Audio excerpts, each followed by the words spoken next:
साढ़े साती सुनते ही अच्छे अच्छों के पसीने छूट जाते हैं। जैसे ही पंडित जी कहते हैं कि आपकी साढ़े साती चल रही है या आपकी कुंडली में शनि की ढैया आने वाली है, तो लगता है बस अब तो लाइफ का सबसे मुश्किल फेज आने वाला है ना। पर क्या सच में ये इतना स्कैरी टाइम पीरियड है, या ये कुदरत का एक ऐसा टेस्ट है जिसे हमने एक स्कैरी मूवी समझ लिया है? तो चलिए आज समझते हैं कि ये साढ़े साती आखिर है क्या और हम सब इससे इतना डरते क्यों हैं।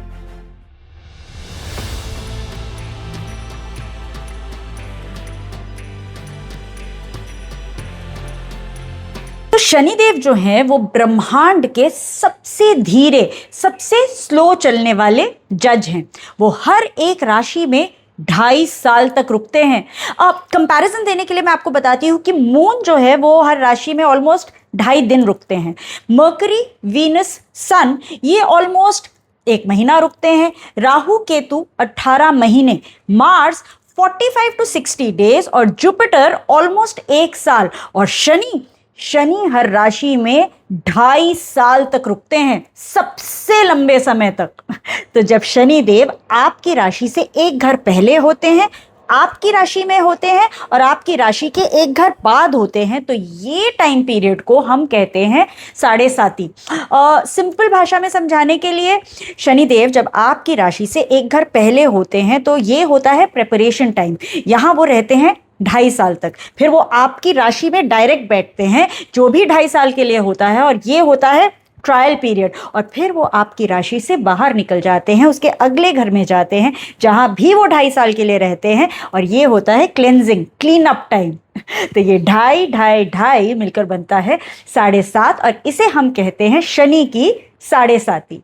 और ढैया, शनिदेव जब आपकी राशि से 4th या 8th हाउस में होते हैं, वहां 2.5 साल तक के लिए रहते हैं, और इसे हम कहते हैं शनि की ढैया। आप इसे 2.5 साल का सरप्राइज टेस्ट कह सकते हैं। तो ज्योतिष शास्त्र के अकॉर्डिंगली हर घर हमारी लाइफ के एक पर्टिकुलर एस्पेक्ट को कंट्रोल करता है, और 4th हाउस और 8th हाउस सबसे ज्यादा कमजोर, वल्नरेबल स्पॉट्स माने जाते हैं। क्यों? क्योंकि 4th हाउस रिप्रेजेंट करता है हमारी सुख शांति को, मेंटल पीस को, माँ को। और शनिदेव जब इस घर में आते हैं तो उसे कंटक शनि कहा जाता है। आप इमेजिन कीजिए कि आप एक कंफर्टेबल बेड पर अच्छे से कंफर्टेबली सो रहे हैं और कोई आप पर एकदम ठंडा ठंडा पानी डाल दे, तो कैसे आपकी बॉडी में वो चुभता है ना, कांटे की तरह। एग्जैक्टली वैसे ही शनि देव आपको 4th हाउस में आकर आपकी कंफर्ट जोन से बाहर निकालते हैं। वो कहते हैं बस बहुत हो गया आराम, अब सेफ्टी नेट के बिना अनुशासित रहकर दिखाओ। शनिदेव 4th हाउस में आकर आपको आत्मनिर्भर बनाते हैं, मेंटली स्ट्रांग बनाते हैं। और 8th हाउस रिप्रेजेंट करता है चेंज को, ट्रांसफॉर्मेशन को, परिवर्तन को, सीक्रेट्स को। यहां जब शनिदेव आते हैं तो इसे बड़ी ढैया कहा जाता है। क्यों? क्योंकि यहां आकर शनिदेव आपकी क्लीनिंग करते हैं, डीप क्लीनिंग करते हैं। वो अचानक से आपके सामने मुश्किलें लाकर खड़ी कर देते हैं, ताकि आप अपनी उन सच्चाइयों का सामना कर सके जिनसे सालों से आप बच रहे थे, छुप रहे थे। शनिदेव का मकसद आपको तोड़ना नहीं, बल्कि आपकी क्लोजेट की क्लीनिंग करना है, ताकि आप लाइटर फील कर सके, सुकून, पीस महसूस कर सके। 4th हाउस आपके आराम की परीक्षा है, और 8th हाउस आपकी आत्मा की क्लीनिंग। अब 4th और 8th हाउस क्यों चुने गए? क्योंकि ये वो दो घर है जहां हम सबसे ज्यादा लापरवाह होते हैं, और शनिदेव को लापरवाही पसंद नहीं है। अब सवाल ये है कि हम शनिदेव से डरते क्यों हैं? वो इसलिए क्योंकि शनिदेव कर्म के देवता है। उन्हें झूठ, घमंड, लालच बिल्कुल पसंद नहीं है। जब वो आते हैं तो हिसाब किताब बिल्कुल बराबर कर देते हैं। जैसे ये जो शनि की नज़र है ना, जिससे हम सब डरते हैं, उसके पीछे एक कहानी भी है। चलिए आपको सुनाती हूँ।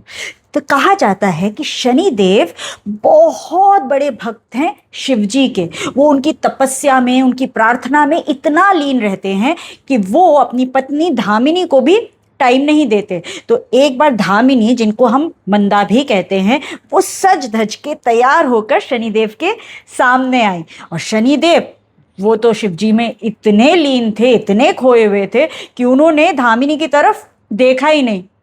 अब आप ही बताइए, कोई भी पत्नी ये बात बर्दाश्त करेगी कि उसका पति उसकी तरफ देखे ही नहीं?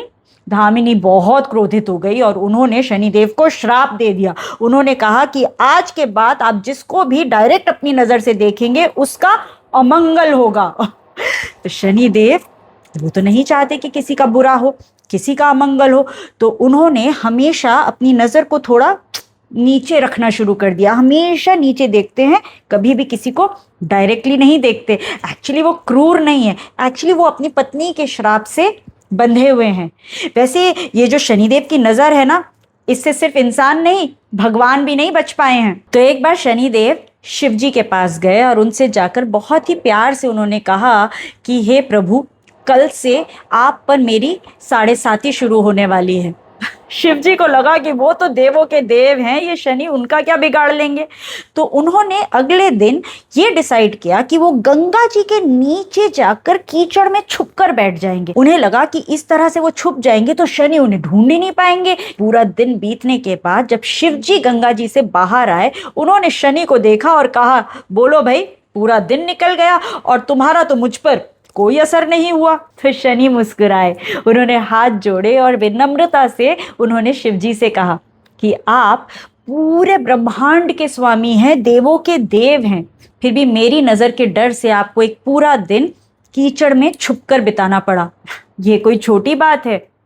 शिव जी तुरंत समझ गए, उन्हें बिल्कुल समझ आ गया कि बात एकदम साफ है। समय और कर्म के चक्र से कोई नहीं बच सकता, ना ही इंसान और ना ही स्वयं भगवान।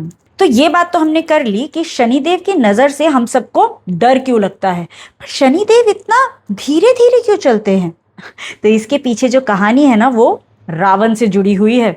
रावण को अपनी ज्योतिष विद्या पर बहुत घमंड था, इसलिए जब उसका पुत्र इंद्रजीत जन्म लेने वाला था तो उसने अपनी ताकत से सारे ग्रह कैद कर लिए और उन्हें अपने पसंद के हाउस 11th हाउस में बिठा दिया। 11th हाउस क्यों? Because it's the house of victory, it's the house of success, gains. तो उसे लगा ऐसा करने से उसका पुत्र अमर हो जाएगा।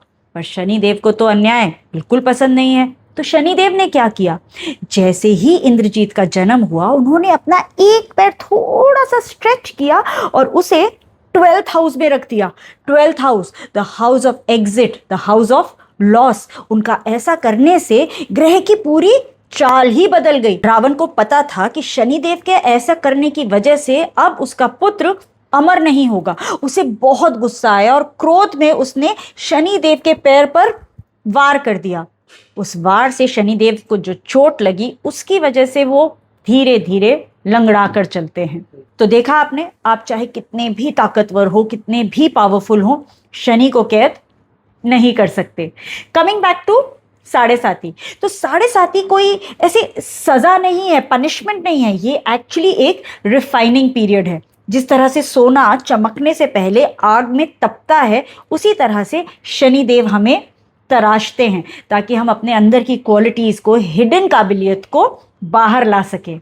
तो आप 7.5 से डरिए नहीं, बस अपने कर्मों में सच्चे रहिए, डिसिप्लिन्ड रहिए। अगर आपकी नीयत साफ है ना, तो शनिदेव आपको फर्श से अर्श तक पहुंचा सकते हैं। वैसे आप मुझे कमेंट्स में बताइए कि क्या आप शनिवार के दिन शनि मंदिर जाते हैं। आने वाले वीडियोस में मैं आपको बताऊंगी कि शनिवार के दिन हम पीपल के पेड़ पर जल क्यों चढ़ाते हैं। तब तक स्टे लॉजिकल, स्टे स्पिरिचुअल।